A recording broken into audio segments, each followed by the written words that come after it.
Alors, voici les consignes pour les pages 82 et 83 du cahier de grammaire. Pour pages 82 et 83, ce qu'on vous demande de faire, c'est de prendre deux phrases, soit la P1 et la P2, et de les agglutiner ensemble, si vous voulez, de les assembler, en fait, pour ne faire plus qu'une seule phrase, qui aura donc dans laquelle il y aura donc une phrase enchâssante, une phrase enchâssée. Alors, voici comment ça fonctionne. Ben, on vous donne, par exemple, ici au numéro 1, on vous donne deux phrases. La P1, c'est la Renaissance a commencé à une date. Puis la P2, c'est on fixe cette date à peu près au 14e siècle.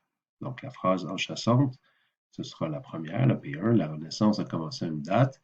Et là, on veut ajouter une information à cette phrase-là qui concerne donc la date. Alors, ce qu'on fait, c'est que on garde la P2. Dans la P2, il y a un groupe de mots qui est souligné. Ici, c'est cette date.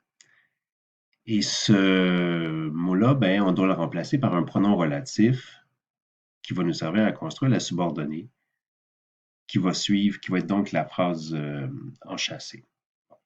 Et pour trouver quel pronom relatif on va utiliser pour remplacer le groupe de mots, ici, cette date, ben, on va se demander quelle est la fonction de ce groupe de mots-là.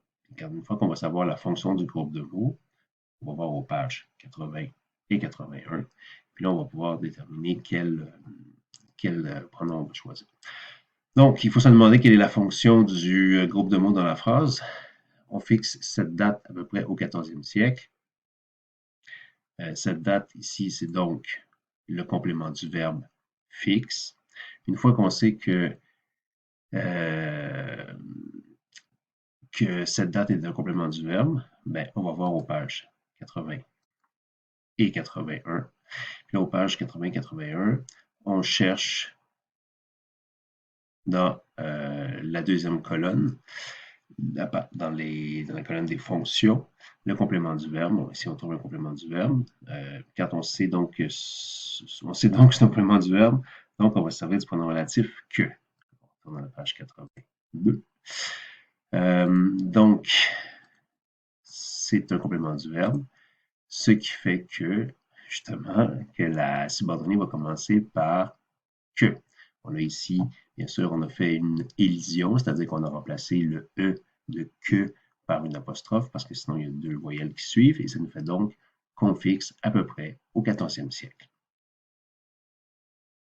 Voilà, c'est donc ce que vous devez faire pour les pages 82 et 83. Donc, page 82,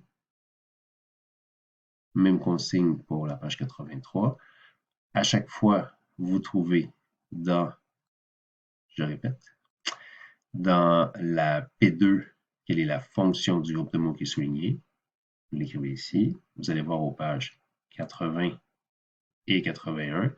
Vous cherchez dans le tableau la bonne fonction.